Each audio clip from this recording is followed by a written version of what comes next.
कोल्हापूरमधील ग्रोबस ट्रेडिंग कंपनीच्या माध्यमातून कंपनीचा मुख्य सूत्रधार विश्वास कोळी आणि त्याच्या सहकाऱ्यांनी मोठा आर्थिक परतावा देण्याचं आमिष दाखवत शेकडो गुंतवणूकदारांची फसवणूक केली आहे। या संदर्भात रघुनाथ खोडके यांच्या फिर्यादीवरून 2022 मध्ये शाहूपुरी पोलिसात ग्रोबस ट्रेडिंग कंपनीविरोधात गुन्हा दाखल करण्यात आलाय।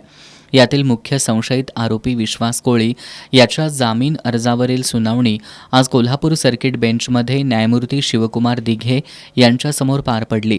या सुनावणी दरम्यान न्यायमूर्ती दिघे यांनी शाहूपुरी पोलीस ठाण्याकडील तत्कालीन तपासी अधिकारी श्रीकांत इंगवले, विशाल मुळे, पल्लवी यादव यांना किती आरोपी अटक केलेत, किती मालमत्ता जप्त केल्या असे प्रश्न उपस्थित करत चांगलंच खडसावलंय। न्यायाधीश दिघे यांनी आपल्या विरोधात SIT का नेमू नये अशी विचारणा देखील केली आहे।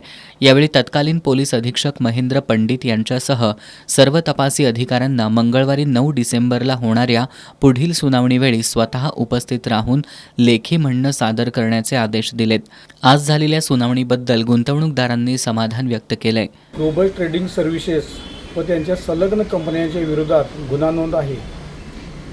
मी मुख्य फिर्यादी आहे। आज माननीय उच्च न्यायालयाचे न्यायाधीश शिवकुमार दिघे साहेब यांनी जी भूमिका घेतली आहे त्यामुळे आम्हा सर्व गुंतवणूकदारांना न्याय मिळेल अशी मी भावना व्यक्त करतो आणि आता इथून पुढे तरी पोलीस चांगला व प्रामाणिक तपास करतील अशी अपेक्षा आम्हाला आहे आणि माननीय न्यायाधीश शिवकुमार दिघे साहेब यांचे सर्व गुंतवणूकदारांमार्फत आम्ही आभार मानतो।